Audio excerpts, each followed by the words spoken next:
शनायाला आषाढी सेलिब्रेशनसाठी तयार करून स्कूलमध्ये पाठवलं आणि त्यानंतर घरी आले, कारण घरामधला सगळा पसारा आणि सगळी कामं तशीच होती. कारण शनायालाच जायचं होतं म्हणून तिचंच आवरून घेतलं आणि म्हटलं इशिकाला सांभाळत घरातली कामं आवरेन. पण काय करणार, इशिका बघा हल्ली चेअरवर चढायला शिकले आणि तिचा हा गेम कोणता आहे मला समजत नाही. त्याच चेअरवर एक साईडवरून चढते आणि एक साईडवरून उतरते, पण मला खूप भीती वाटते कारण ती पडेल याची.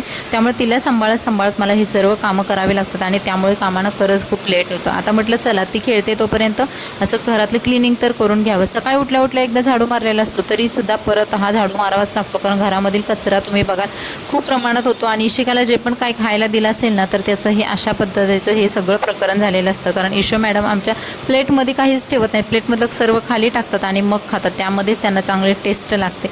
आता म्हटलं तिला वॉकरमध्ये टाकेन आणि त्यानंतर लादी वगैरे पुसायला घेईन, कारण ती लादीच पुसू देत नाही आहे, मला खूप मध्ये येत असते. आणि तरीसुद्धा लादी पुसायला लागली तरीसुद्धा तिचं मध्ये येणं चालू असतं. तिला कॅमेरामध्ये बघायला खूप आवडतं. आता जिथे कुठे मोबाईल चालू दिसतोय, व्हिडिओ शूटिंग चालू आहे, तिथे बरोबर ती जाते आणि तिथेच बघत उभी राहते, नाहीतर मग तो मोबाईल हातामध्ये घ्यायचा प्रयत्न करते.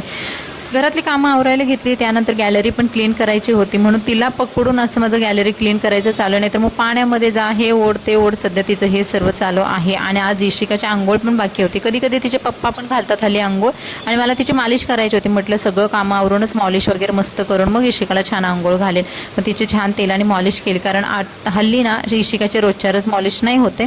त्यानंतर तिला मस्त टपामध्ये बसून आंघोळ करायला आवडतं, तर मग त्यानंतर तिला आंघोळ घातली. त्यानंतर तिचे कपडे, तिचा मेकअप, हे सगळ्या गोष्टी आल्या आणि त्यानंतर वेळ आली इशिकाच्या खाऊची. आता तिला डाळ भात वगैरे छान आवडतं, कोणतीही गोष्ट द्या ती आवडीने खाते आणि पोट भरून खाते, त्यामुळे खाण्यापिण्याचं तिचं काही टेन्शन नाही, फक्त टायमिंगला देणं महत्त्वाचं असतं. नाहीतर मॅडम एवढा गोंधळ करतात की विचारायला नको.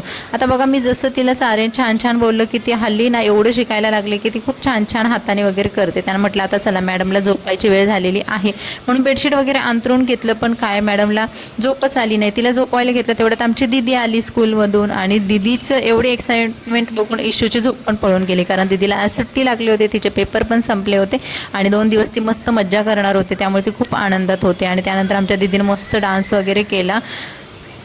चला म्हटलं इशिकाला आता जरा झोपवायला घ्यावं, पण परत त्या मॅडमला असं आमच्या ग्रिलमध्ये खेळायचं होतं आणि तिचं मन भरून खेळून झाल्यानंतर मग मॅडम आमच्या झोपायला रेडी झाल्या आणि त्यानंतर तिला मी असं झोपवलं. तर मंडळी हा होता आपला आजचा ब्लॉग. कसा वाटला कमेंट्समध्ये नक्की सांगा. व्हिडिओला लाईक करा, चॅनलला सबस्क्राईब करा आणि हां आपले व्हिडिओ मस्त एन्जॉय करा. बाय.